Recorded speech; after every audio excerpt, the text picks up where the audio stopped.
Hello, this is a Steinway Model K upright piano, 130 centimeters tall, made in 1905.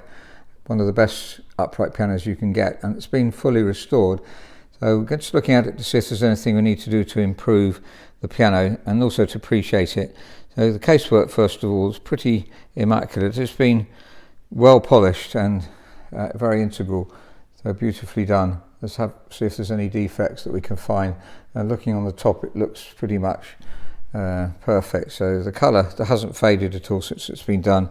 Bottom panel is very pretty rosewood, and we've put felt in the pedal above the pedals just to lower them slightly. It's something mentioned before, so 6.5 centimeters from the floor approximately, and lots of legroom, 64 centimeters I believe, which is it's normally 61.5. Modern pianos tend to be that, so if you're a tall person, that's ideal. They've masked over the name when they polished it. That's because the name is not brass inlaid. Lots of Steinways are like this, so they masked it over and kept a darker colour originally, as you can see. Looking at the top of the fall, that's pretty immaculate too. There's a strange anomaly here. I'm not quite sure what they've done there, but it's important for me to show you that, I think, so you know it's there. But it looks fine really. It just shows up on the video obviously, and these are darker, these lines here, as you can see. They're often black actually.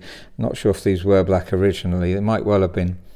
Now it's an 88 note piano. See the probably original seller, Kendall, Milne and Company, Manchester. It was certainly bought from that area. The key tops, they're ivory, and they're a bit varied in colour, as you can see. So you've got some it's replaced, I'm pretty sure. So, but there's no line. There's no sort of. Well, there's always a line here, but you said very professionally done. So that line's not standing out too much, and there's no ridge. So if you wanted the ivories replaced, obviously we can do that. We might be able to scrape and polish these a bit more to make them a bit whiter to match in here. But as nowadays, a lot of people want ivories replaced. If you're exporting particularly, we often have to replace ivory. So we'll leave that until you've decided if you're interested in the piano. Looking inside the piano, you can see it's been fully restored and well done. The firm is a well-respected firm who's restored it. So just having a look at the tapes have been changed, for instance, and the main thing is obviously the hammers and the strings and dampers, and well, a lot of felts have been changed. So the tuning pins are very tight. That's so important. Obviously it's important it stays in tune, and the original tuning pins are often very tight on Steinways anyway, but these are even tighter as they've been replaced. These are Arbel, and they're Steinway style. The yellow is trademark of old Steinways. Both Renner and Arbel use yellow here for old Steinways. And if we just have a quick look at the rest of the action, you can see the dampers have been replaced. And we'll listen to the piano in a minute. There's a comment I want to make on the action itself. And also on the worksheet you'll see plenty of other things. So I'm just going to focus on one particular aspect, and that is that the touch is a little bit on the heavy side. Now if I put some key weights on the bottom key here, it doesn't go down even with a lot of encouragement, tapping it to get over the initial inertia. As you just started off, it does go down eventually, and that's 65 grams approximately. I'm just going to compare it with the piano next to it. This is a Steinway K that we've sold. It's going to Northern Ireland and waiting to be picked up. We do sell pianos all over the place, and the client didn't come to look at the piano, so obviously that's we can assure you that we've chosen the best possible pianos, but if we'd rather you came in really, but in this case they didn't come in, so understandably, but we always offer the possibility of changing the piano. That it's obviously quite a lot of transport costs to Northern Ireland, but if we look at the weights on top here, as soon as I lift my finger off, it goes down very quickly, so that's a lot less than 65.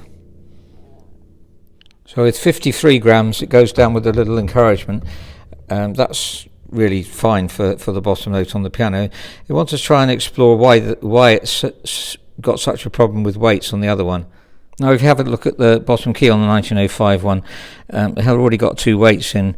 I've spoken to our technical team, and we could add another weight in here, but it's not the only cause of the problem with the weight. So the other Steinway that's sold, 1931 by the way, has one little weight in it, and it's lighter than the one that we're looking at. Now, the technical team haven't had long to analyse this. It's just been in for 2 days, but certainly this is too heavy, they've said, and I would agree it is very, very heavy. So, and maybe the angle of this is a bit great. It's too far angled back. So those are two factors, but we're going to have to look at the whole of what we call the whippen here, see what the problem might be. I don't think it's the hammer, because the hammer is proper weight for available hammers for this age of Steinway, so it won't be that. It'll be something to do with the way the action's set up. Try and make a follow-up video to see if when we solve the problem, which we're intent on doing because we want it to feel like a new piano. You may notice on the video that I'd taken the tape off of this one because I decided to talc where the jack goes onto the felt there, and also talc underneath here, just to see if reducing the friction would help. And it does help slightly when we reduce the friction, so the weight is a little bit better on this key. This is the A sharp, and it's slightly better if you there we are, it's going down as I press my foot on the pedal. That was, so it is improving. It does improve it a lot when you reduce the friction like that. But if we look at the one we've sold, this is a 1930s one, it is much lighter. Obviously we can also apply talc there and here and there as well to try and reduce the friction on that one. We'll be doing some finishing touches on this piano before it actually goes out, but the angle of this also is less, so I'll try and demonstrate that. So this is the one we're selling that we're still working on, and you can see the angle of that is quite a lot greater than the other one that we sold. So it does matter, and just a few millimeters will make quite a bit of difference. If you're in the trade, it'd be very useful to know what you do.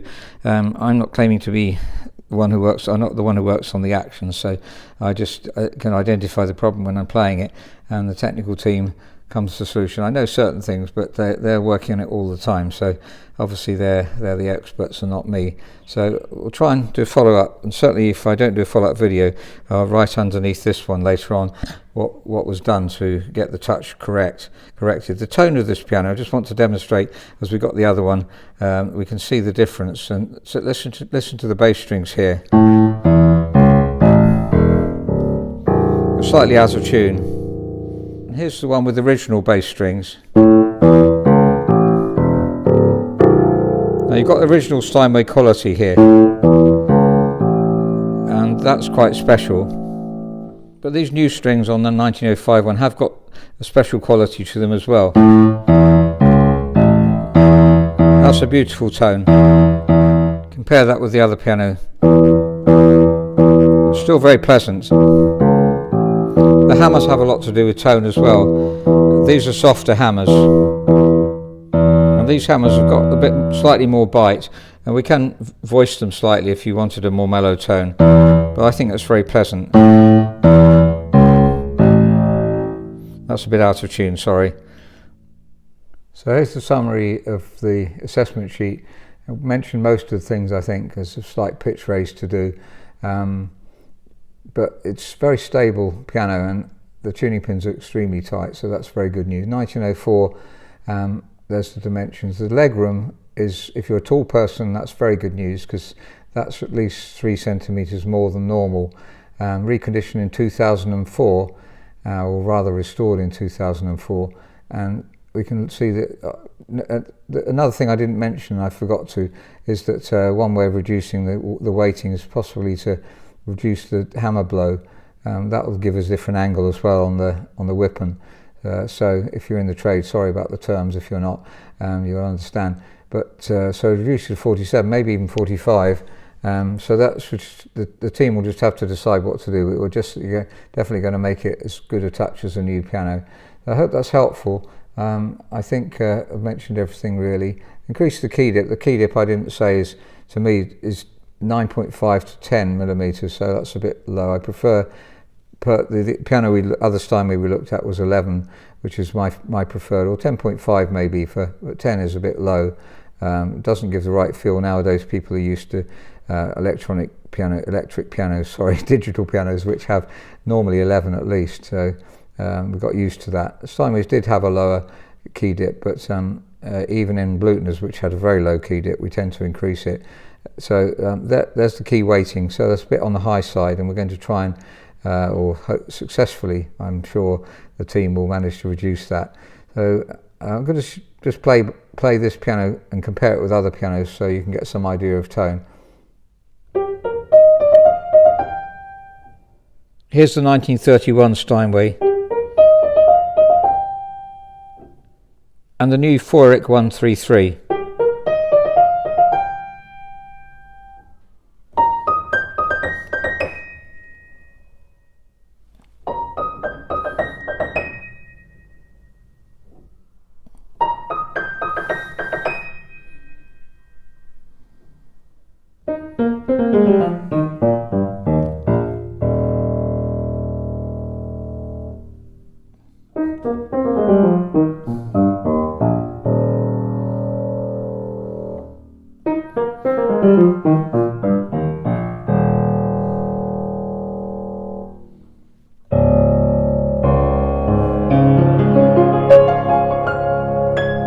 So that's a 1904 Steinway Model K, that's 130 centimetres tall.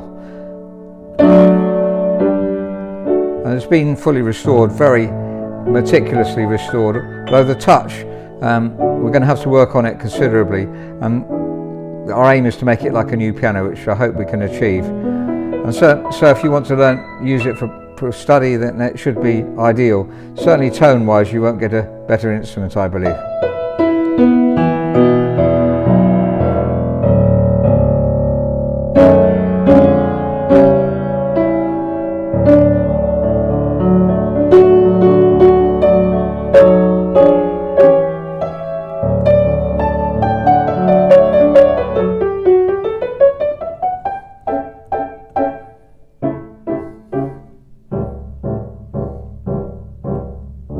Extremely warm tone.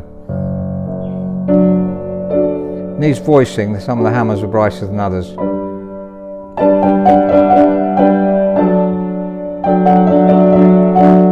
If you live too far away to come in, and as I mentioned, the other one we sold to Northern Ireland, that's not common, we don't often do that, but bought without seeing. So you can try the piano out, you can rent the piano for 10 months and then pay the difference, or you can change pianos if you want to. We're here to serve, really. So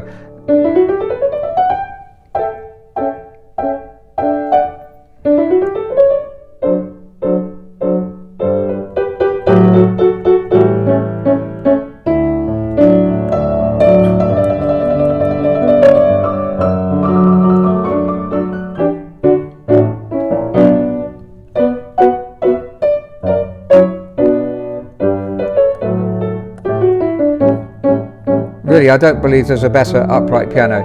At the moment, it doesn't feel like I'd like it to feel. The other one's beautiful to play, and when a piano feels right, I just want to play all day, really. So this is going to feel the same. I'm confident about that. But I will leave a note underneath once we've done the work. Probably be about a couple of weeks before it's ready. But you could try the piano now. And as I say, if you want the piano, you'd like to try it out, rent it for a while, just write to us, info@robertspianos.com, and let us know what you'd like to do. Thank you very much for listening. I hope that's been helpful.